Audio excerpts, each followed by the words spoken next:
Hello everyone, and welcome to another brand spanking new episode of the Arts Overlook. I'm your host, Ian Goldsmith. Every episode highlights the arts and entertainment of the Cedar Valley. Summer is finally in full swing, which means the event calendar is hot, hot, hot. June is a jam-packed month for the Cedar Valley, so Arts Overlook will be doing our best to preview and highlight the action. In this episode, we preview two fast-approaching annual festivals, the Cedar Valley Trails Festival and the College Hill Arts Festival. We also bring you highlights from the 25th anniversary celebration of the Hearst Center and conclude with a look at the first show of the summer season at Oster Regent Theater. The summer kickoff episode of Arts Overlook starts now. Art is thriving in the Cedar Valley. It's everywhere. But if you don't know where to look, you could miss it. This is your local arts perspective. This is the Arts Overlook. The first major festival of the Cedar Falls summer is the 19th annual Cedar Valley Trails Festival. This year's big weekend will be June 13th through the 15th. Let's learn more. The Trails Festival was put together to help highlight and celebrate the trails system that we have in the Cedar Valley. It's one of our primary attractions, whether you live here or come in from out of town. We have over 100 miles of trails, and for a community our size, that's kind of a rarity. And helps increase the quality of life in the area with such a wonderful recreational opportunity, whether you are, again, a cyclist or a runner or just want to do some things recreationally. The festival runs Thursday through Sunday and is yet again jam-packed with events for trail goers. Friday's events include the Senior Cruise, which is a van ride to experience two trails that starts at the Waverly Senior Center, and the Park to Park Pedal, a bike ride to downtown Waterloo. On Saturday morning, you can participate in the 5K Race for Healthy Communities or bring your pet for the 5K9 Doggy Run/Walk. Head from the 5K9 to Pause in the Park from 9 to 1 or bring your bike for the Tour de Valley ride at 10. Saturday afternoon, you can try out kayaks at the Paddle Demo Day or get a little mud on the tires by taking a dirty ride through the woods and floodways. One festival highlight every year is on Saturday night for the Light Up the Night Ride. The Light Up the Night Ride is one of the highlights where you follow 9 miles of trails that are lit with glow sticks. So it's pretty neat. People decorate their bikes with whatever glowing things that they have or can find. And it's kind of a sight to see. The great thing about this full weekend is that there's a little bit of something for everyone. For people who are runners or walkers or in all ages can participate, and that was part of the goal, is to be able to include everybody. The major difference in this year's festival is the date change. Traditionally held in August, this year's Trails Fest will be in June. And it's moved this year to Father's Day weekend, which is June 13th through the 15th. And that coincides with the weekend of the Iowa Trails Summit, in which there are speakers all day long on that Friday, that 13th. And so it's a great way to start off the weekend. You can come to the summit, learn about all sorts of different things about the trails, and then come and stay with your family and participate in all of the events. Don't miss the chance to participate in the 19th annual Cedar Valley Trails Festival, happening on June 13th through June 15th. For Cedar Falls Community Television, I'm Ian Goldsmith. The Cedar Falls TV crew will be on site to bring you the highlights of the festival. After a long weekend of biking, trade in your wheels for a walk in the park as you enjoy the 36th annual College Hill Arts Festival, happening this year on June 20th and 21st. College Hill Arts Festival is celebrating its 36th anniversary this year. It began back in 1979, and we now have grown to 75 artists that are invited here through a juried art process. The artists come from all over the United States, Arizona, Michigan, California, Florida, and they come to the University of Northern Iowa campus for 2 days of an art festival, and they exhibit their original artwork. We have many different mediums. We have photography, sculpture, ceramics, jewelry, wood, fiber, glass. So we offer a little bit of something for everyone. The festival is located on the campus of UNI at the corner of 23rd Street and College Street with plenty of parking nearby. This year's festival will be on Saturday, June 21st and Sunday, June 22nd.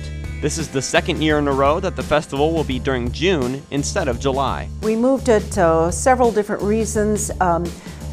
people's travel plans, the weather, and we didn't enter into that decision lightly, but it's been a very, very good move for us. We're happy with it, and the artists are happy with it. The College Hill Art Festival has outstanding art that appeals to people of all ages and interests. We try to offer something for everyone.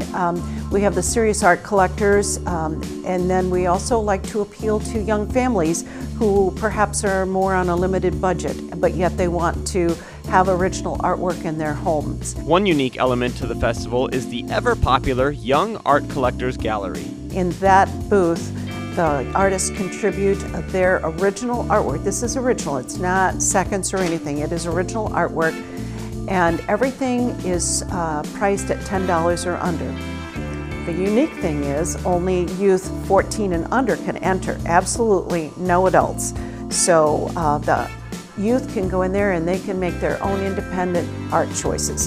And it's been a really, really fun thing for our youth. In addition to the variety of art, the College Hill Arts Festival also has a handful of other unique features, such as live music. We've got some wonderful performing arts. It's all free.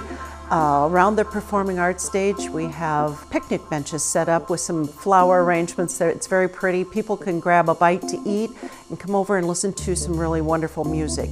Don't miss the 36th Annual Art Festival happening on Saturday, June 21st and Sunday, June 22nd. I just hope everybody comes out, and I always look at it as kind of an outside museum. People can come and they can look at the wonderful art and they can enjoy some great music. Their children can do some children's activities, balloons, face painting, and in the end you can take some wonderful art home with you. For Cedar Falls Community Television, I'm Ian Goldsmith. Cedar Falls TV will also be bringing you highlights from this year's art festival. Both the College Hill Arts Festival and Cedar Valley Trails Festival are celebrations that continue to leave lasting legacies here in Cedar Falls. Another legacy in Cedar Falls is that of James and Merrill Hearst.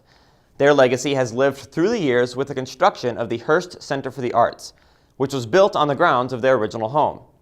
25 years later, the center remains an integral hub for arts and culture in Cedar Falls. The center recently celebrated its 25th anniversary with a weekend full of creativity and fun. Cedar Falls TV reporter Shelby Gappa has the story. James Hearst was a famous farmer poet from Cedar Falls who gave his home to the city of Cedar Falls in 1983 and asked that it be used for an arts center for the community. A few years later, on May 13, 1989, the James and Merrill Hearst Center for the Arts opened its doors for the first time. Since then, the Hearst Center has become the artistic epicenter for Cedar Falls. 25 wonderful and creative years have passed, and the Hearst Center celebrated its anniversary this past weekend. To help celebrate two Cedar Falls poets, Jonathan Stoll and Aaron McNally, read some selections from James Hearst poetry. Reminisced, Jonathan Stoll, who had actually studied with James Hearst for a while, reminisced about working with Hearst. And it was during that I thought about this human legacy of the Hearsts. I tend to think of the building as being their legacy, but there's also a human legacy. James Hearst was a poet, Jonathan Stoll was his student, Aaron McNally was Jonathan Stoll's student. So here I saw the legacy of James Hearst being handed down from one generation to the next, and it continues to be handed down. So that was really a very moving realization. On Saturday, the celebration continued with a huge carnival-like event. In Mailata Hall, visitors had the chance to learn all about James Hearst from his past students and those who knew him. In fact, these speakers were part of the 25th anniversary lecture series, which began earlier this spring and will continue through the fall. Downstairs, children had the opportunity to do a variety of fun crafts. Outside, families had a blast with all the things that were offered. And now today, we have Out in the Garden, a family day, a little something for everything. My granddaughters were here. They had a wonderful time. My daughter was here as well. There is Dean Franzen, our juggler slash mathematics professor from the University of Northern Iowa, is out in the garden with his juggling skills and stilt walking. And then we also have Mr. Nick's Entertainment, and he's so fun. He does sculptures of balloons for children. And then we also have the park producers here, and they're grilling up some pork burgers for us. And we also have our Thursday painters, our loyal group of painters. They've been painting together for decades, and they're out in the garden doing plein air painting. And the Waterloo Community Playhouse has brought over a host of actors who are playing everyone from Mary Cassatt to Frank Lloyd Wright to Frida Kahlo, and on and on. It's just beautiful. It is estimated that around 400 people came out that weekend to take part in the celebration. It makes you wonder what James Hearst would think of this if he were alive today. Well, I feel very much that he is alive today, and that's just my take on things, because I don't see time as linear, I see it as circular, and I do believe that he is here with us. His spirit, certainly his energy. The speakers today have mentioned his energy. It's something you feel when you walk in the door at the James and Merle Hearst Center for the Arts. He's never really left us. His spirit is here, and it continues on from generation to generation. If you'd like to learn more about James and Merle Hearst, go to HearstArtCenter.com. From there, click Hearst Legacy from their popular pages. It is there you can find information and even audio and video from the 60s into the 80s of James Hearst. Reporting for Cedar Falls City News, I'm Shelby Gappa. The 25th anniversary lecture series will continue through the summer months until October. The next lecture is on August 7th at 7 p.m. with guest lecturer Michael Borick. To learn more about all events and classes that the Hearst Center offers, go to HearstArtsCenter.com. For our grand finale feature, we head to the Oster Regent Theater to preview their upcoming production as they tackle one of the most popular musicals of all time. The hills of Cedar Falls are alive this summer as the Oster Regent Theater opens their new season with a classic, The Sound of Music. For those of you who have never seen The Sound of Music, this story takes place in Austria in 1938 and focuses on a young girl named Maria. Young lady that is in the abbey to become a nun, who really isn't probably the best person to become a nun. So the mother abbess arranges for her to be the governess for these children. The children, whose mother passed away, are under the discipline of their father, Captain Von Trapp, a former Navy captain who is very strict. What you may not know is that The Sound of Music is based on a true story. In fact, the real Von Trapp family even has some connections to Cedar Falls. When I was a little girl, I grew up here and lived at the hotel. My grandfather owned the hotel, and so I lived there with my parents and my grandparents. And in the mid-40s, the Von Trapps were touring the United States. They had toured Europe too as a singing group.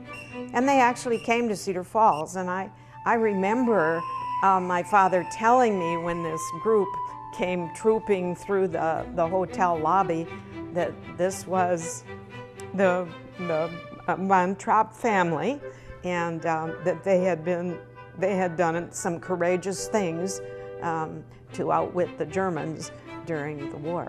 This year marks the 55th anniversary of The Sound of Music, but it's the first time it has been produced by the Oster Regent. The show's cast sports a wide range of age and talent. Well, I was kind of excited that my mom told me that there was the play Sound of Music was going. And I was super excited, and I got in, and I was kind of nervous, but I sang well.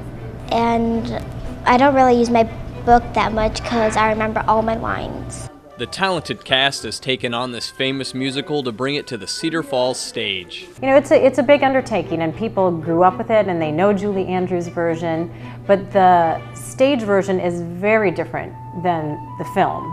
There's songs that are there that weren't there, and vice versa. So it is a different production. Our cast is outstanding. We have some wonderful melodic singers who know what they're doing. We have people who actually sing professionally in this cast, so that makes it really good. So that's exciting. And the kids are all, you know, local people. I mean, that's one thing about community theater is there are people in this show that live and work and exist right here in the Cedar Valley, and to have them on stage, and some really good talent, some that have had experiences and been in numerous productions over the years, and to have them come together to kind of have that home town kind of feel about it. Although this is a hometown production, the audience is in for a stellar show. It's a great story, it's entertaining, you'll hear wonderful voices, wonderful musicians, see what we can do right here in your own backyard. I know that the audience is going to feel surrounded by a lot of warmth and fuzzy feelings when they come and see and hear the Sound of Music. The Sound of Music will be playing Friday, June 13th and Saturday, June 14th, as well as the following weekend on Friday, June 20th and Saturday, June 21st, all at 7:30 p.m. There will also be matinees at 2 p.m. on Sunday, June 15th and Sunday, June 22nd. To get tickets to see The Sound of Music, you can call the Oster Regent Theater at 319-277-5283. For Cedar Falls Community Television, I'm Tanner Heinrichs. The Sound of Music, along with the Trails Festival and the Arts Festival, are only a handful of the many things to look forward to over the next several weeks. Keep tuning in to the Arts Overlook as we bring you the best coverage of all the summer arts and entertainment. Until then, I'm Ian Goldsmith, and thank you for watching.